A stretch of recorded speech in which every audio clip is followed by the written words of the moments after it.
This is like the key tip that is going to absolutely catapult you into success. If you are reassessing your goals every single week and reviewing them and seeing what's going wrong and how to fix it, you are constantly improving. Whereas if you didn't, you are just going to keep doing the same things that are getting no results and you're going to feel really worn out by it. If you're looking at it like you do have a limited energy reserve, you're going to be so much more careful with it rather than giving out your energy and pouring into every Tom, Dick and Harry's cup before your own. Spending so much time in victimhood is another energy vampire. It is taken away from what is actually important. Everybody's like, he's no item. Please don't like him.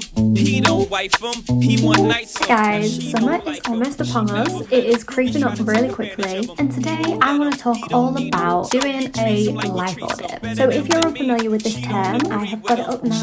An audit is an official inspection of an organisation's accounts, typically by an independent body. So if we're going to apply this to ourselves, to our life, we are essentially doing an inspection and a bit of a review on our life choices, habits and patterns that we have, what we're looking like at the moment, just everything, a general overview. We're doing an inspection of it all. We're going to do a deep dive on stress factors and reasons that we might not be reaching our goals, and then we're going to round it off with some solutions and how we can actually make changes in order to change our results, the results that we're seeing. So this video will be for you if you are frustrated, just generally frustrated that you are trying everything you can, but nothing seems to be working, nothing seems to be sticking. You keep setting intentions to do a certain diet and then you fall off it eventually, or you'll set a goal and then you forget about it and don't reach it. And it's for those who need a new approach, who need a new way to kind of tackle what is going on deep down so that we can make some changes. This video will help you review your current life,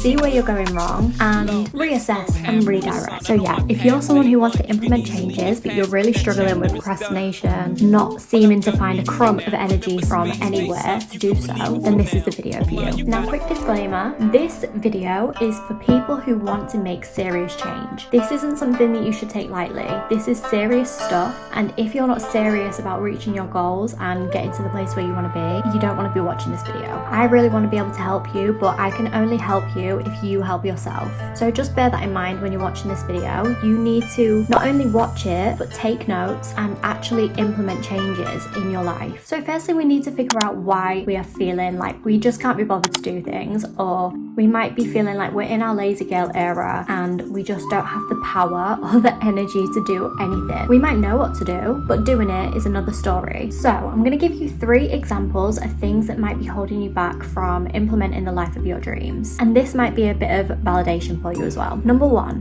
body battery. In a day, you only have so much energy. You have a limited energy reserve, and that energy reserve is based on so many different factors such as sleep, diet, stress levels, mental health, the list goes on. If those main areas in your life aren't tended to and aren't nurtured, then you are likely to have a lower body battery than people who are tending to these areas in life. So for example, if you're not sleeping, then you're obviously not going to have very much energy because your cortisol levels will be raised and you'll be stressed out.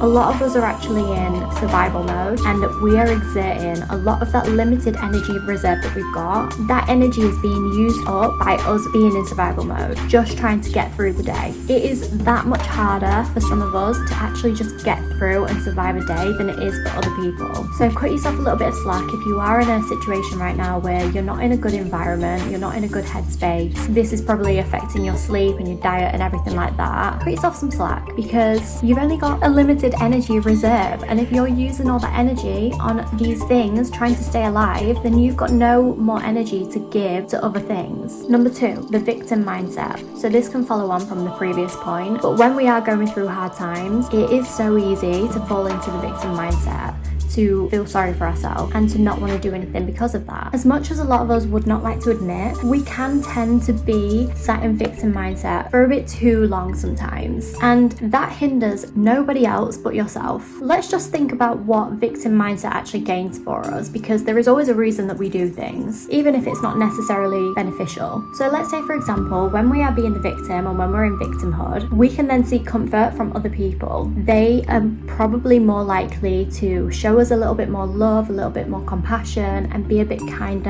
and softer to us. So temporarily, in the moment, that does feel better. However, in the long run, if this is something that you keep up and you continue to just stay in this area of your life, it is just going to hold you back from everything, because you are going to use everything that's happened to you or everything that is happening to you as an excuse of a reason why you don't want to do that thing. Because let's face it, the things that we need to do to reach our dreams are difficult. They're not very comfortable, they're challenging, and we probably wouldn't want to do them. There is definitely a place for victim mindset, but in very small doses. You do not need to be sat in this area for too long because it is holding you back. And number 3, just general stress factors. So for me, that is overstimulation. When I've been on my phone far too long, when I've been doom scrolling on TikTok, or I've spent even too much time on YouTube, that stresses me out so much and really dysregulates my nervous system. A dysregulated nervous system is also another stress factor. And then there's unsafe environment, toxic relationships, not pouring enough into your own cup, hating your job, depressed emotion, lack of fun and play in your life. The list can honestly go on for days. There are so many different stress factors in today's world, and a lot of them are actually self-induced, like with the TikTok doom scrolling. No one's got a gun to my head and is telling me to scroll on my phone. I'm doing that to myself, but as a result, that is making me stressed AF.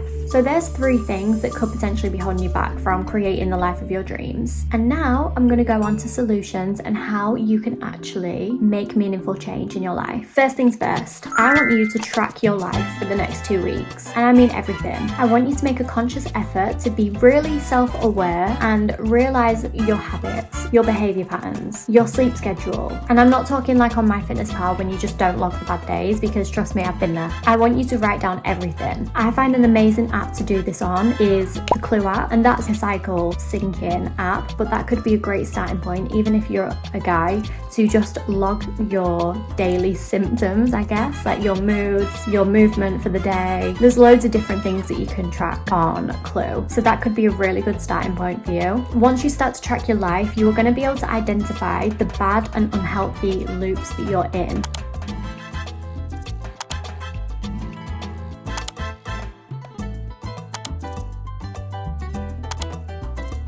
And then from that, you are going to see different ways that you can venture out. When I did cat therapy, she liked to call this exit plans. So whenever I had a negative loop, we would then sit and we would think about what the exit plan would be.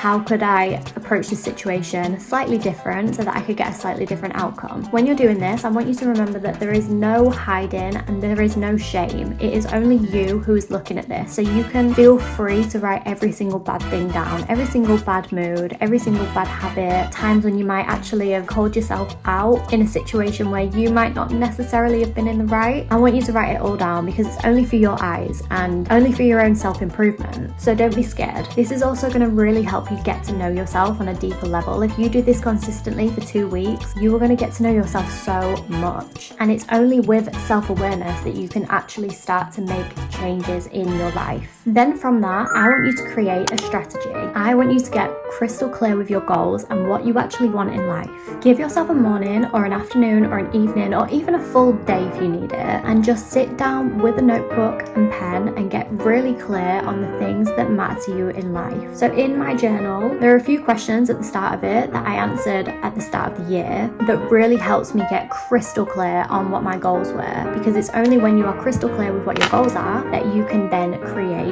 change and start moving towards your goals effectively. So I'm going to read out these questions to you that I answered at the start of the year. What brings you joy and good feelings in life? What are you most passionate about? What would you do if money weren't an issue? What is the most important to you in your life, and what are your personal core values? What do you want to give back to the world? How do you want to be remembered when you are gone? What does a successful life look like to you? Now that could be, I've put down here, unconditional love, family and community, health and happiness, financial freedom, freedom of how I spend my time, giving back to the world and living in my alignment, and play, childlike spirit. Once you've gotten clear on all of these things, you should have a rough idea of the kind of things that you want to do in life. And it will also give you an idea of how you can take intentional action to become this person, to create the life of your dreams. So from that, write down what your goals are, write down yearly goals, monthly goals, even 3 monthly goals, that's what I've got in here, and write down steps that you're going to take every single day to work towards that point. Break it down into bite-sized chunks. Now, if you've already done this stage and you know what your goals are, I would say just to review them and see if you are on track with what you set for yourself at the start of the year or whenever you set the goals. Now, I re-strategize literally every single week. Every single week, I do a review of my goals and see if what I've done has been working, and if it's not been working, I try to think of why and how I can change and do something different to actually make it work. This is like the key tip that is going to absolutely catapult you into success. If you are reassessing your goals every single week and reviewing them and seeing what's going wrong and how to fix it, you are constantly improving. Whereas if you didn't, you are just going to keep doing the same things that are getting no results, and you're going to feel really worn out by it. You're going to be using so much of that limited energy reserve on doing something that doesn't work and then getting frustrated about it. This is why you need a strategy, because if you don't have a strategy, it's just a waste of time and a waste of energy. So yeah, get crystal clear on the goals, make a strategy, and do that every single week. That will just keep you accountable, and that will keep you on top of your goals. And then by the end of the year, when you look back, you will see just how much you've grown. Number 4, energy management. Going back to my favorite point ever of the limited energy reserve, obviously I don't know if that's factually scientifically correct, but I feel like that makes sense. And don't get me wrong, there are definitely ways that you can boost your energy. I'm not saying that your energy is capped at the start of the day and that you can't do anything to add to that energy. Like, you could have a coffee, you could have a nutritious meal, and that would obviously boost your energy. But let's just say you have a limited energy reserve. Where are you spending that energy? Where is that energy going? Is it going into you? Is it pouring into your cup? Or is it pouring into others? It is so important to realize quickly that you cannot pour into other people's cup until you've poured into your own first. Now, this is where boundaries come in. You need to set boundaries with your energy, because if it is limited and you only have so much of it in the day, you will start thinking of it so much more differently than thinking that you've just got all this energy that you can just throw about everywhere, and then realizing when it comes to doing things for yourself that you've got no energy. If you're looking at it like you do have a limited energy reserve, you're going to be so much more careful with it, rather than giving out your energy and pouring into every Tom, Dick and Harry's cup before your own. Some of us are just in situations where we can't give that much to other people because we're busy, we've got busy lives, we've got jobs, we've got social lives to balance, as well as balancing our physical, emotional and mental health. You need to go back to your review that you did for 2 weeks and look back on where your energy is going. Write down the things that drain you and the things that give you energy. And the things that drain you, they are getting like the tiniest bit of your time. They cannot take up any of your energy because they're not giving anything to you. They're just draining the limited energy reserve. It's literally like a cup of water with a hole in the bottom of it. You don't want that. You want people who are going to be pouring into your cup as well. So if it drains your cup and drains your energy to constantly feel like you have to reply to people straight away or to give people answers immediately, set a boundary with that and allow yourself to do things on your own time. Set an allocated time in the day for you to maybe reply to emails or texts. If you're in that space where you can't bring yourself to answer texts, like, you need to just limit it. Give yourself an hour in the day, communicate to other people what you're doing, and just say, right, I've only got 1 hour that I can give today because I'm not running from 100%, but in that hour I am there for you wholeheartedly. I can be there for you and do whatever. Or you might just decide that you don't want to do that because you simply don't have any energy for that whatsoever. It's going to differ from person to person, but just seeing what fits for you and setting boundaries that are in alignment with what you need. And then finally, focus on what you can change and don't give any thought to the things that you can't change. Everyone in life is dealt a certain hand of cards. Some are not ideal, some are probably better than the others, but there is nothing that you can do about that. You can either sit all day and complain about it, or you can actually think, right, what am I going to do so that I can get out of this place? I saw a really good quote actually on Pinterest earlier, and it was Steve Harvey, and it said, I'll have to put it up on the screen because I don't want to butcher it. Why would you give up? at this point. That is the last thing that I want for any of you guys, to feel like you're in a position where you need to give up and where you need to focus and dwell on the past and the negative situations in your life. And it goes back to the victimhood thing. Spending so much time in victimhood is another energy vampire. It is taken away from what is actually important. So let's just say that you're working in a 9-to-5 job that you absolutely hate right now, and you cannot think of anything worse. All you want to do is complain about it and say how awful it is and just be in victimhood. Something that you actually can do is to find joy in every single day. Have a ritual that brings you joy in the morning. So that could be cooking yourself a really beautiful and yummy breakfast. Just waking up half an hour earlier to make yourself a really nice breakfast, and that could be like the highlight of your whole day. Or if you want to eventually work out at that 9-to-5 job, you could spend the hour that you would spend on TikTok on reading a book and self-development and making yourself a better person, learning different skill. The possibilities are endless. If you feel like you've got really negative patterns and habits, you could slowly start to implement tiny little habits that are gonna make you build your integrity and build your trust in yourself. I say it all the time, but all you need to be is 1% better every single day, and you will be so many more times better by the end of the year. Whereas if you were 1% worse every single day and keep falling into the same destructive patterns that you're in and that you have been in for all of your life, then you're just going to continue to decline. You'll decline so much more rapidly, and you don't want that. When you could just literally be 1% better each day, and then you will be so many more times better by the end of the year. Both are easy options. A key tip when it comes to habits is that you will not stick to a habit unless you feel that in some way it is linked to your identity. So if your habit has nothing to do whatsoever with the things that you wrote down earlier, then it's